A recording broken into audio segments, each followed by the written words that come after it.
The Rainbow Warrior is one of the best little fly patterns Brent has ever used. It is an attractor pattern that seems to get the attention of trout in many situations. Let's go to the bench with Brent. Good day and welcome to another segment on the bench. Today I'm going to tie you up a Rainbow Warrior. This is a fly that I've really got to like in the last few years. I've been taking a lot of really good fish on this little guy. It don't look like much, but gets the job done. There is a 3/32 rainbow bead on the front here, and then I've got a size 14 curved nymph hook. This is a Numquat 202, pretty good hook too, and it's got a little kind of an offset. I just leave it that way, it works great. I'll just come in here with some barred ginger.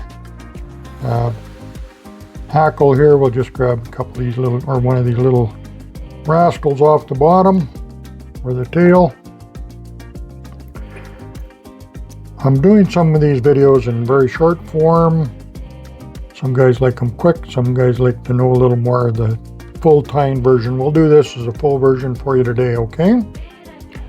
Now we'll take those tailing fibers, and we want them to be nice and short and come around the corner. They're not short, I gotta shorten them up.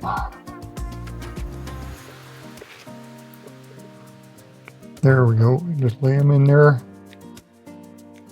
And we're going to get them nice and short. We got to make this nice and tidy. See, I couldn't believe I moved a big brown last year or 2 years ago with this fly. I couldn't believe it. I seen them in clear water and a couple smaller fish out there a little further. This fly was probably, I don't know, it was a long way from that fish, and he charged it. He's seen it out there. It was just so bright. But this little guy, he couldn't help himself. Now you can use a rib of microglint tinsel in rainbow if you want. This is a nice little add too if you want. I generally just come up here with this Semper Flash. It's a large Mirage, and you can get that in different sizes as well, but it makes really nice.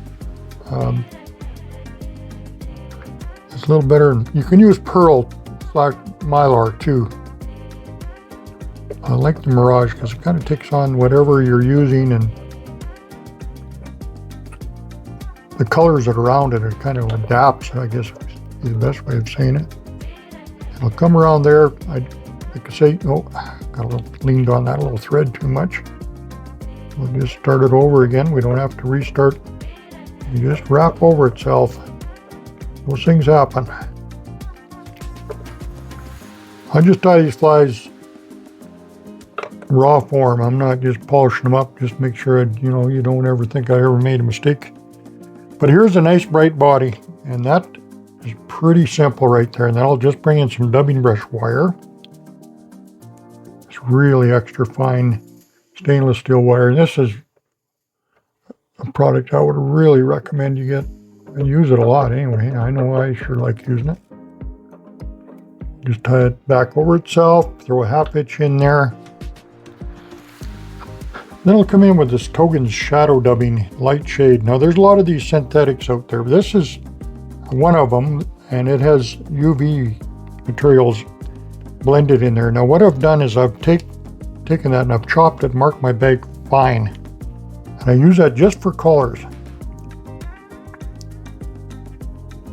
Put a wee little bit on there in between the wire and the thread. There's not much there at all, but it's short. And if there's any of these fibers that are too long, I'll cut them off. I can trim that up a little bit. Tie this off.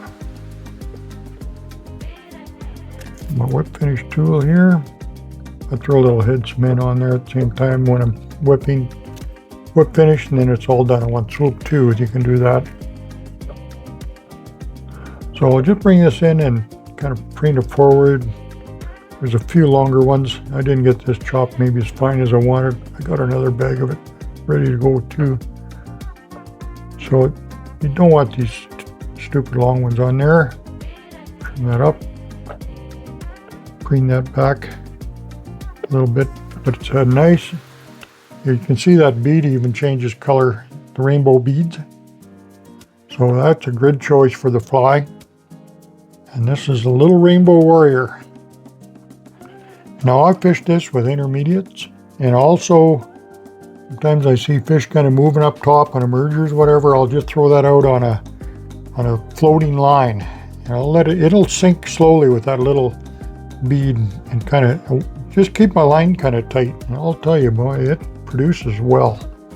It's a great fly. So I just want to do the long form on this tie.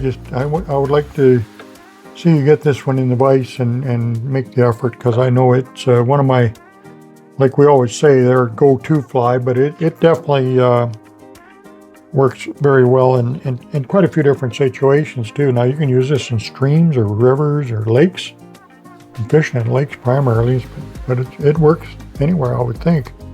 Just a great attractor. So there you go. Hope you like my little Rainbow Warrior.